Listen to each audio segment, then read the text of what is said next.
Welcome back to another episode of the Be Extraordinary Podcast. Ladies and gentlemen, we have Mr. Rick Havron in the building, the man, the myth, the legend. Thank you so much for being here, sir. Thank you for having me. What an honor. honor. Forward to this. What an honor is right. As soon as I walked in, I saw Rick here, and I said, there's a legend in the building. So let's go. Let's go, man. Thanks for being here. Thank you for having me.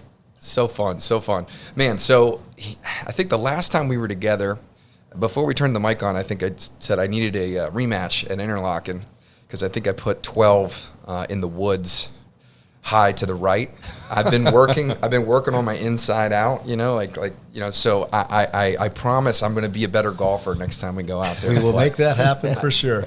I will not promise that I'm going to be a better golfer. I will be a better time. I have a great story that I would like to get to at some point on my first experience golfing with Rick and at Interlochen. So that'll be good. That was a nerve-wracking experience. That was humbling. That was humbling. Rick can sling it, man. He's like, I'm in good company with Mr. Rodder. I was going to say, there's the player right there. So, no doubt about it. But somebody had said the other day, they're like, it's got to be difficult to go out and play with Rod. I was like, no, it's not. He's like, well, doesn't it intimidate you? I'm like, he's actually one of the most gentle, nice people to play with. He doesn't coach me. He doesn't, give me too much. He lets me rant when I need to rant. So I think it's because we've played together so long. I'm sure there's many times where he actually would love to coach me, but he does a good job. Oh, that's great. I know when we played one time, it was out at, what's the place? Bella. Yeah. And you were very good about that. And a very good golfer. It's kind of like selling, right? People don't want to be sold to. That's true. People don't want to be coached unless they want to be coached. Yeah. Golf is such a great game, in my opinion, of learning a lot about an individual as well. How they conduct themselves on the golf course is pretty much parallel to how they conduct themselves in the business world. So I've always said, if you have a potential client, take them out to play golf if they play golf, and you'll see what you might get down the road when you're doing business, or what you might not want to do business with. So would you relate a big rate increase to a high to the right out of bounds? I'm not sure I've ever seen insurance rates go down. Right. Still waiting on that 30, 35 years later. That's right. Exactly. Yeah. Well, man, I wanted to give a little background and color to the audience, just as far as who you are and who you are to us. So I'm sure I'll miss out on part of some of this journey. But I think part of this intro is getting into your story a little bit more. I know background. Obviously know that you attended Auburn University. War Eagle. War Eagle is right, man. That was my introduction into the Auburn family. My wife, and we'll get to the small world, went to Auburn, and so I've been up to Auburn with the Havrons, and you guys did it right. The tailgate was special, and there's you guys bleed it. So that culture's infectious. Yeah, man. I'm War Eagle, no doubt. Absolutely. But yeah, late 70s, attended Auburn, obviously got out, degree in accounting, which is, given your personality, I would love to hear more about that. But I believe your wife, Sandy, was in accounting as well. Sandy was in accounting as well. She was actually her sophomore year when we got married. I was graduating, but at that time, accounting was the only area that was getting jobs. Okay. So that's why I went into accounting. Yep. I only did it for 1 year. When I got out of college, I went to work for a company called International Paper Company because my dad worked there for 40 years. So I went there and did that for 1 year, and then I decided sitting behind a desk is not what I wanted to do for the rest of my life. So that's when I made a change shortly thereafter. Yeah, and that's what we'll get to. So that was your transition from the paper company to Florida. That is correct, into Florida, because when Sandy and I got married in Hollywood, Florida, there was a gentleman who was involved with a company called Virginia Paper Company, and he said, if ever you get tired of sitting behind a desk, give me a call. We have a job opening in Charlotte or one in Orlando. So about 6 months later, I did call him, and I said, is that offer still possible? He said, sure. So we came to Orlando simply because Sandy's parents lived down in South Florida, and her whole family lived here. So we made the decision to move here, not knowing anyone, and that was in 1981. Wow. So to transition to Orlando, so how did you get connected with Cooper Sims, Nelson, and Mosley? What was that initial conversation? So when we moved here, we started kind of running in the same circles with a fellow by the name of Steve Sims and Bob Sims, who ended up being my business partners for a long time. And in 1986, we were having a New Year's Eve party at my house, and we were standing in the kitchen, and I was about to be transferred to Tampa with my job, and he knew I didn't want to go, he being Steve, and he said, hey, we're looking to add somebody to the business, possibly have some opportunities for some ownership in the future. Would you be interested? And I said, we'll talk about this when it's not New Year's Eve. Yeah. So 2 days later, his dad called me, who was our managing partner, and I joined the firm in March 1 of 1987. And so we've been very, very good friends all that time. We have a very unique partnership, very, very similar to you three. That's what amazes me. I see the parallel between what you guys have started and have done here and your partnership relationship and what we had and still have with my two partners, ex-partners, Steve Sims and Bobby Sims, since we sold the agency. Our biggest dilemma was who was going to stay in the office because we always wanted to go on vacation together. Yeah. Our families are best of friends. Our children are very good friends. We all went to Auburn. It was a very unique partnership, and I see that every time I see your agency and what you've done. Oh, wow. And that's why this place is very near and dear to me, is because of that. I look back in the rear view and I say, that was us a long time ago. That's special. Yeah, What a that's compliment. one of the coolest compliments. Gives me I don't think I've goosebumps. ever heard you say that. That's really cool. It is. I've told my wife about that, and I've told Heather about that, and even my business partners, because they know you guys. And I said, you know, they're not afraid to go out and take a challenge. They have no clue what they're doing right now at the very beginning. And to see where you are today, and I think you said you have, 28, 29 employees, and the number of locations that you're growing, that speaks kudos. This is not an easy business to start. It's not an easy business to stay in. And for what you've done is you ought to be very proud of yourself. You've been extremely successful. And there's a bright future ahead, that's for sure. That's amazing to hear. Thank you. Got you on here to honor you, man. Yeah, I was just going to say, this is about you. No, the honor is for me to be here to see you guys, especially today when I see what y'all built here. It's mind-boggling. Oh, man. It's amazing, man. Well, so you March 1st, 1987. March 1st, 1987. And then that journey, quote unquote, ends or transitions in 2015. You guys built an amazing agency together, and I know even getting into the business, I know we consider you a mentor, whether it's from close or afar, for a long, long time, even before For sure. I knew you through my wife. So to give a little context, my wife, the maid of honor in her wedding is Rick's daughter, right? So that's how crazy these circles have kind of come, and I met you after Brett met you, but nevertheless, one of the most respected agencies in Central Florida, no question about it, and really seemed like you guys built a great size agency, but also still had that boutique feel, a lot of tenured employees, just a lot of respect in the community, and then ended up selling in 2015 to Hub, and kind of walk us through that and what you're doing now and present with Hub. Okay. Yeah, I started, like I said, in March 1 of 87. I had two business partners. I was not a partner at the time. It was a fellow by the name of Britt Sims, Larry Mosley, and Tom Nelson, three very instrumental people in my life and very influential. The agency was started in 1934, so it was a very, very long-standing agency in town. Wow. We had approximately 20-some-odd employees. But I think that we were more of a service organization than I would say we were a sales organization. Our philosophy was kind of, our relationship was such that it wasn't about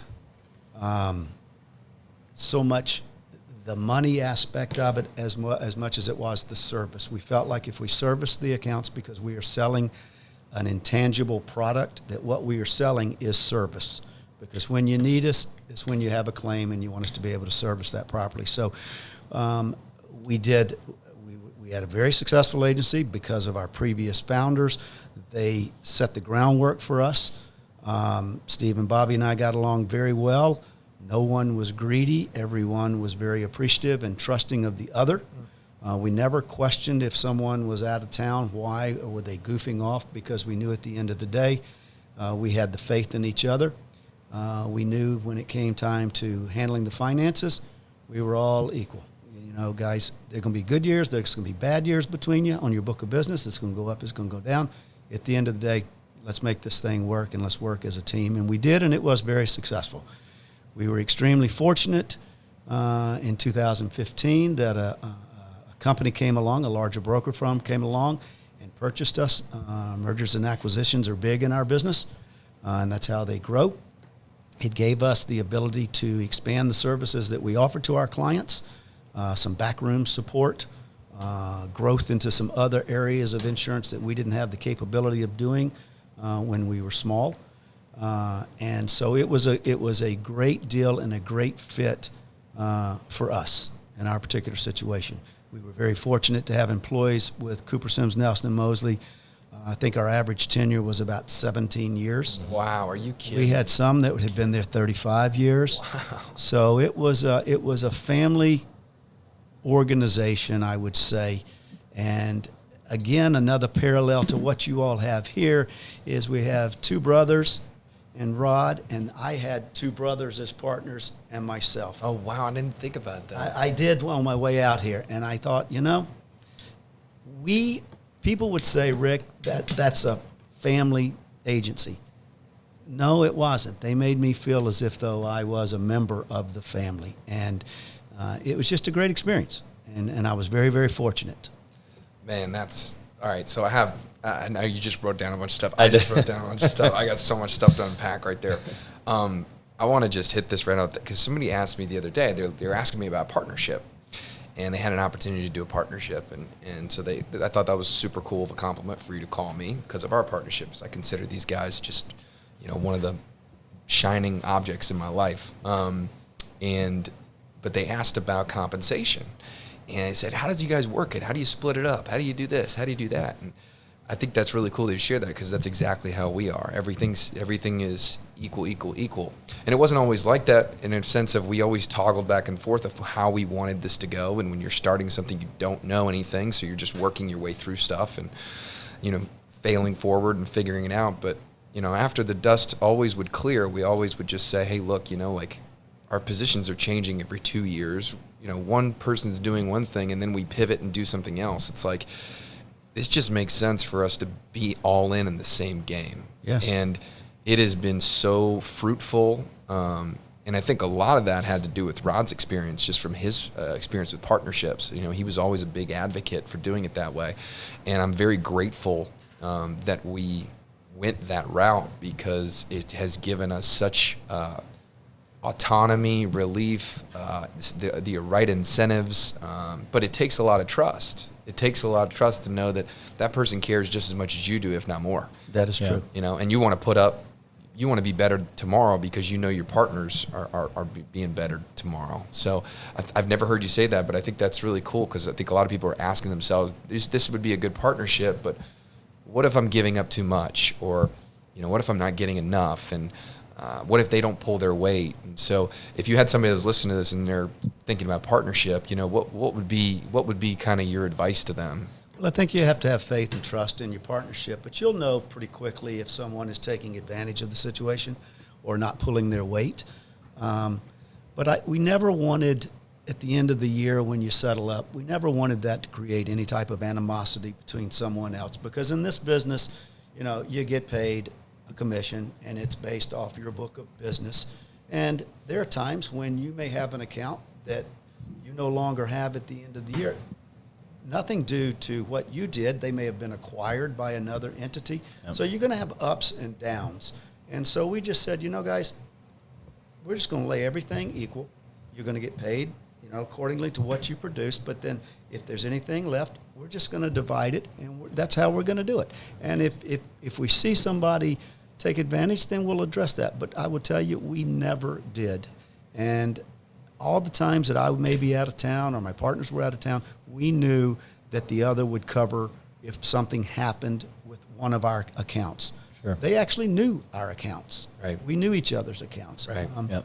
So it was a very small, close, tight-knit partnership that if I ever had to do it again, I would do it exactly the way we did it. That's awesome. I think what's fun, too, is people say, how do you guys do it with three partners? And we look at each other and go, we couldn't be where we are 10 years in just getting started, right? I mean, I want to acknowledge that, but it's like without 3 people, you couldn't be running in 3 different directions that are all, in theory, producing good results or favorable results for the big long-term goal, right? Yeah. So how much of that, if somebody's vetting or trying to figure out what's best for them, because some people aren't going to be a good partner. They're just not built that way, So, it's not for everybody. I get that. But how much of the relationship outside of business makes good partnership? I think it's very big. I think it's very large because there's a trust factor. You enjoy being around that individual. It wasn't always talking business when we were outside, doing things together. Matter of fact, very rarely was it talking business. We made that decision. We're not going to talk business 24/7. And I think you and I have had this conversation before. When you first, and this kind of goes off a little bit, but when I first got into the business, I didn't always go up to someone and ask them about their insurance or who handles this for you, because I thought they knew what I did, and if they wanted my services, they would ask. I didn't want them to feel like every time I called them that I was calling them about insurance, because that's the case. You know what I do. If you want my help and my service, I'll be glad to help you, but I'm not going to pester you because I want your friendship more so than I would like to do the business aspect. You said that one of the first times I met you, we got talking about the business, and I echo that, but I think it went to a new level when I heard you say that, and I have so much respect for that. It's like, just, you want people to know what you do, but that's where it ends, right? It's like, and then you kind of lay off and hang back, and I think that's one of the coolest things about you. You exude that posture, and you always have to me, where it's like, if you look my way and you need something from me, trust me, I'll go to the woodshed for you, but I'm not going to be the guy that you see me coming and you start running because you're like, you're going to talk insurance. I've always respected that from you. I'm not that aggressive. I mean, maybe that's a fault of mine. I'm just not that aggressive 24/7 salesperson. Oh, yeah. Well, it's who you are, right? So you're being genuine to you. So therefore, Right. it's like you could do something else, but it's not genuine. But I'd also give more color to that for the person that's listening to this. Is I think you're extremely active in the community. It's one thing to say I'm going to hang back and people know what I do, but I mean, if we just go down the list of all the things that you're involved in, you're very involved in the community. You're very centric in Central Florida and what's happened here for a long time. So, although you may not go out and wear a sign, you are very interested in making friends and relationships. And in turn, I think, correct me if I'm wrong, but I feel like that's kind of your superpower that I see. That's what served you as far as, when I say Rick Havron, people know who that is, which is cool. Well, I do enjoy getting involved in the community aspect of things in all kind of variety of ways. I think it's important. I think it's really important for a new person getting into the business or any business. I don't care what you're in.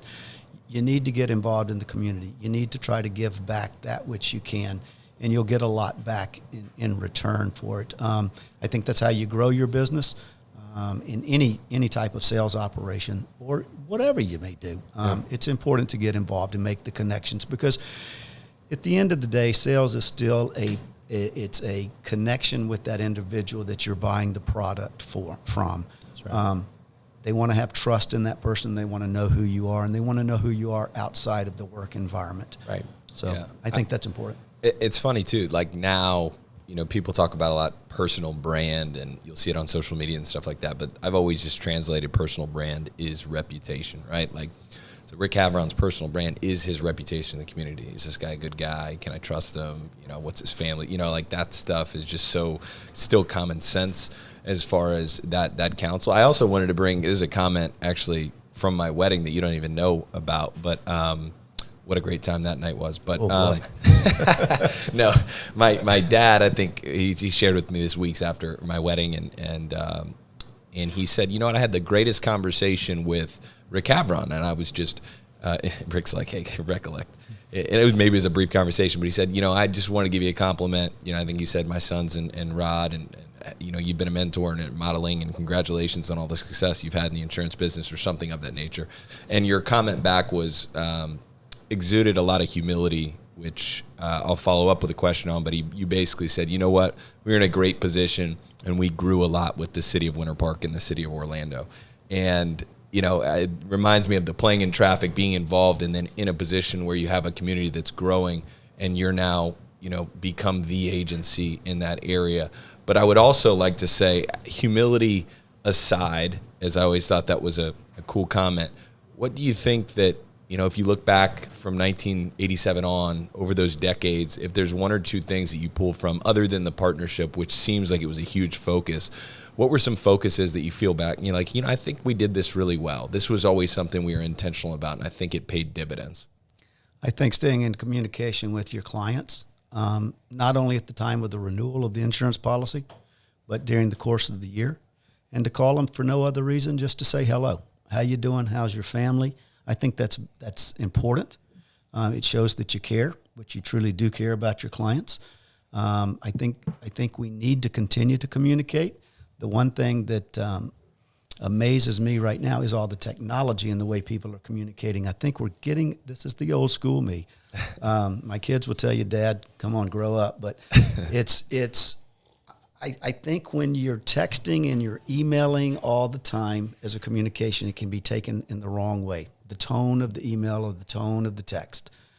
So just pick up the phone, make a phone call, and you know what? You're probably going to separate yourself from 99% of the people out there today.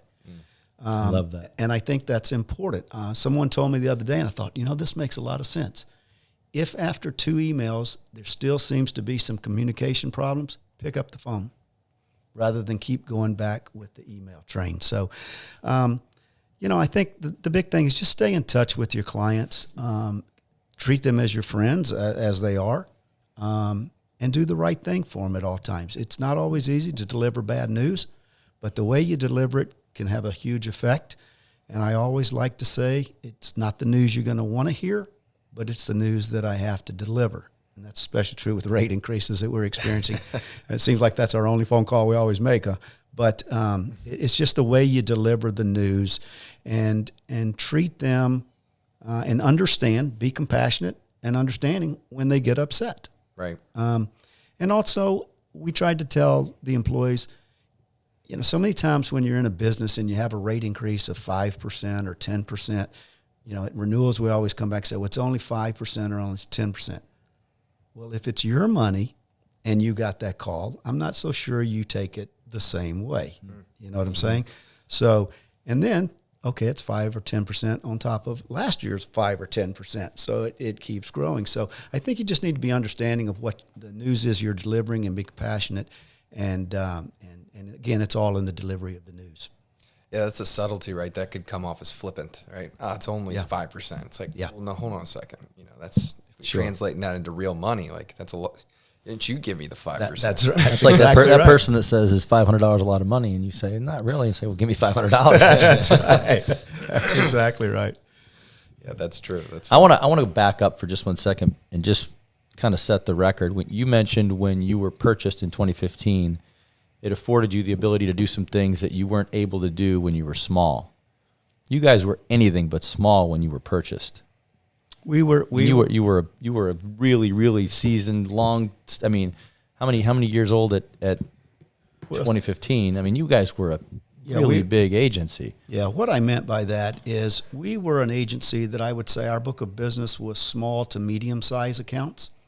By the purchase of Hub, it opened the door for large accounts. There we go. And that's a whole different arena, and it requires a whole different level of backroom support and information, and you get into things that you never were able to get into before or had an understanding of. But now that we've got the support staff behind us and we know where to go to gather that information, that's what it affords you. Sure. Is the opportunity for the bigger. Yeah, I bet stepping into that world is especially being in the business for so long, but then all of a sudden seeing all the resources available, you kind of go, oh, wow. Okay. Well, it's just like, we've talked about one of yours. And I remember when you called me about that. And then today we were talking about it and how that account has grown. I would have never done what you guys did in pursuing that further because I would have been so nervous about it. But that's what I said earlier. You guys don't have any fear about trying to find out how to handle a situation. And I like that. That's important in today's world. That's cool. You need to be able to do that. I remember Taylor saying he had a conversation with you, and one of the pieces of advice, by the way, if you're listening to this, there's always pieces of advice every time you sit down with Rick. So you just take it and put it in your pocket. But I remember you saying, it was one of the things you said, hey, look, just because it's a big account, don't think that you can't get it. It's not. It might not be that different. Don't be afraid to take a swing. Yeah, I think it was funny. I mean, in hindsight, but I think you were one of the ones that kind of encouraged. Hey, maybe you can do it. You absolutely were. So, which is cool to hear that 3 years later that you were actually a bigger influence on that than you would probably know. Mm-hmm. And that may have been a conversation actually with Rod, but I do remember us talking about that, and that being one of the nudges to say, I think we can do this.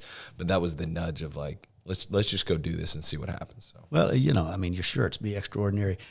You guys are so positive about everything, and it shows. And that's how you'll be successful, is be positive. And it's very refreshing to see that, because you can get to where everything seems to be as a challenge or a problem, and you guys don't take it that way. You hit it a whole different direction, and that's part of your success. I appreciate that, especially in our business, right? Yes. We're definitely in a problem-solving business.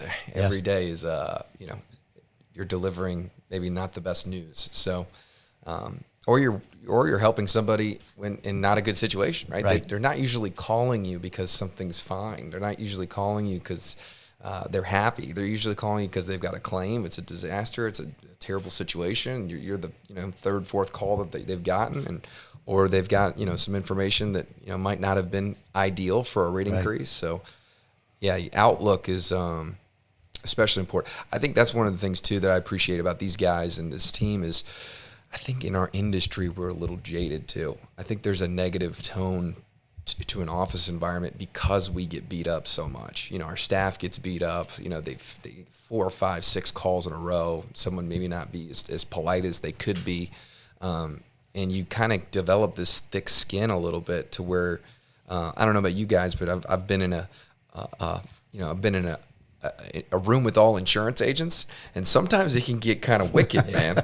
We're talking about carriers. It can be cynical real quick. And I think that's a slippery slope. So I appreciate that. It's something that we try to be intentional on. It's cool to hear somebody else say that, but I don't know. You'd probably drive yourself nuts if you didn't have, a little bit of a decent outlook in our business, True. We did one thing at Cooper Sims years ago when things were changing and we were trying to get accustomed to change, because a lot of people don't like change. And so what's the name of that book? Who Moved My Cheese? Yes. So we bought everybody in the office that book and had them read it, and then we talked about it. And it was remarkable, the input that we got from the employees and their understanding of how to start thinking maybe a little different and understand things aren't always going to stay the same. So that was a neat thing that we did there. Well, and that's an agency that would start in the 30s, so I'm sure there was plenty of the old, and so that's a harder shift for us. We started in 2011. It's like we're always paperless. We've always been, so we've had that opportunity where you had probably a whole nother challenge and opportunity to shift some things that have been going on for decades. Yes, that's a different set of challenges. I wanted to ask you something now. So how long you been in the industry? Almost 35. Since 87, what is that, 34, 35 years? It's amazing. That's amazing. But, a wildly successful career to say the least. But if you were going to also speak to the young person, I know we talk to people all the time about, you met a few of the staff, and a lot of times, hey, I'm in hospitality, I was just looking for an opportunity, or it's just they didn't necessarily grow up and say, hey, I'm going to be an insurance agent when I grow up. But what would you say now, looking back 3+ decades in the business, that you'd say to a young person to say, hey, this industry has this to offer. This opportunity has this to offer. That's a good question. If you go around and to friends who are in the insurance business and you ask them why did they get into it, I think you would probably hear a majority of the time by accident. Yeah. I don't think many people go to college to get an insurance degree to get into the insurance business. I will tell you, I think it is the best kept secret out there. The beauty of this business is you get to meet people, different people. You get to learn how they make a living, different type of businesses, those that you think will be successful, those that may fail. I've always enjoyed watching clients that come in with an idea, and I think that's going to be great, and it fails, or that's going to fail, and it's successful. So that's the interesting part of this business. I think it's very rewarding. It has its challenges. Part of the reason I got into it after being in the paper business and doing sales, which I enjoyed, is it lost its challenge. So if you want a career that's challenging and tests you, this is an industry to get in. It can be, like I said, very rewarding, but it's also very interesting, and I think people have a misconception about that. And there's so many types of insurance that you can get into, but I mostly do property and casualty insurance, commercial insurance, personal insurance. In that area, there's always something changing, and it's always very interesting, in my opinion, of what you're facing each day. And the caveat in that is I do property and casualty in Florida. Yes, that's even more challenging. Yes, when you're sitting on a peninsula. Yes. Yeah, that one's an important one to throw in there. Absolutely. Well, this brings me back. So to kind of piggyback off where you're coming from, and obviously there's history there, but we met before you met my brother or Rod, and we met through a mutual friend. I believe it was Stan Picavage, who recommended it come speak with you. I spoke with my dad. I was in college, and I had no idea what I wanted to do. And I actually was challenged with employment. Let's just call it that way. I wasn't always the best. I wasn't always the best person to have on your payroll. Let's just put it that way. Falling asleep on the job. Yeah. I mean, Why do I have 7 o'clock? Why? Yeah. Why do I need to be there at 7 o'clock? I'll get there when I get there. So anyway, yeah. Falling asleep or even getting there. Challenged is the word I would use. But and I turned to him one day. I'm like, Dad, there's something wrong with me. Like, this is, I hate all this. And he's like, you need to go talk to 10 people in 10 different industries who have been successful. And this was the coolest piece of advice he gave me. He said, don't ask them about the job. Ask them about what their day looks like. What's the perfect day for them? That's a good question. And I listened to him, and one of those calls was to Stan, and he recommended I speak with you, and you didn't know me from Adam, and I gave you a call, and he said, absolutely, come on in and talk. And I don't know if you remember this, but I think you literally spent like 2 hours plus with me in your office. There's this kid off the street, doesn't know him from Adam, successful, busy dude. And it's as if nothing else existed that day except for our conversation. And I took pages of notes, and I took away from so much, some of which you just said. I remember you talking about some specific accounts that, you didn't think would be anything, and they turned out to be these big, accounts, and you loved watching, people become successful, have an idea. But anyway, it showed me like the true heart of who you were. But still to this day, you're telling that same story and that same thing. And that's how I know that's so genuine to you. But, in front of these guys, I just want to tell you, that's probably one of the biggest reasons I got into the insurance business is because of that conversation. So spoke with a lot of the people and went along that journey, but something about that. And it wasn't necessarily about the fact that I went, okay, insurance is the deal. I had wanted to do insurance because the residual factor and lifestyle. But when I spoke with you about what the day looks like and what's available if you make it in this business, that was a huge deal in setting the course for what is today. So, well, I appreciate that. The biggest misnomer out there is that insurance, all you do is play golf, and that's a little incorrect. Golf does help in your career, but it is. We're going to get there. It is a very challenging business, but it is a very interesting and rewarding business as well. And so it's been good to me, and I've enjoyed it thoroughly, and I'm glad I met who I did to get into the business at the time. Well, let me ask you this. So one of the questions I had written down here, Rick, was, obviously you coming from the paper business, what is it about the insurance business that attracted you before you knew anything about it? Or maybe you did know some stuff about it. To be honest, I didn't know that much about it, other than the job that I was doing was very routine. Every week I would see the same people on the same day at the same time. And it was very, rewarding, but it just lost its challenge. And that's what it was. And I had seen a couple of other people who were in the insurance business, and I thought, I'm going to give it a try. And I was very fortunate because my wife, shortly after I got into the business, my wife is a CPA and had connected me to a rather large account to possibly talk to, and it was successful. And that kind of kick-started my career and gave me the confidence to continue and to try to expand. And so it just went from there. And like I say, it's a well-kept secret. But for those who, I always enjoy talking to people who are considering getting into it, because I don't want them to have the opinion that, like I said, you play a lot of golf. There's a lot of people who think that. But I'd like to let them know what the business is really about. And if that's what you like as a challenge, then it's the business to get in. Yeah. I think about the saying, it says, it's hard to compete against me when I want you to win too. And to me, you're that guy, right? It's like, a champion for the industry, but you've got your company that you're key in running, and you guys have built it. You got to the point where you're able to sell it. You're still involved at a high level leadership wise, but you're still always willing to pour into. I mean, we're supposed to be competitors, right? But it's like it's. I just love the fact that everything that you speak and everything that you exude is, you can't compete against me because I want you guys to win too. I have so much respect for that. It comes out, oozes out of you. Thank you. Yeah, by the way, I want to hit the golf thing right on the head here. We talk about work-life integration a lot, right? And so you hear the work-life balance, and certainly, language aside, I get the work-life balance. You want to make sure that, your family life and your work life, and that it's always kind of working to where one's not way out of balance, right? That's the concept. But we always talk about work-life integration, right? And to me, it's been the greatest gift, because I'll go on a trip with customers just last week, some great customers of ours, but we end up on the boat. We spend the whole day on the boat, and we're together. We're with team members. We're with customers. And we're in our element. We're having fun, and we're working, and it's effective time, right?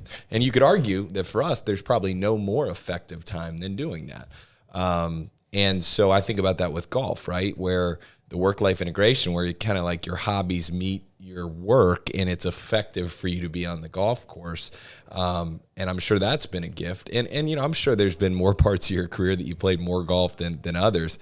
And so anyway, walk us through what does life look like now? What does life look like lately, as far as what you're doing, how you're spending your time, and kind of what areas of focus at this phase of your career and life that you're kind of thinking about? So right now, I do spend probably not as much time working as I did in the past, if I want to be completely honest with myself. Of course, a lot of the responsibilities that I had before 2015 have been lifted, which is nice, because it gives me time to focus on my book of business and the growth of that book of business. But I'm trying to enjoy things a lot more. I've been fortunate enough to have a wife of 41 years, and I finally talked her into trying to learn how to play golf, so I thoroughly enjoy that. That's great.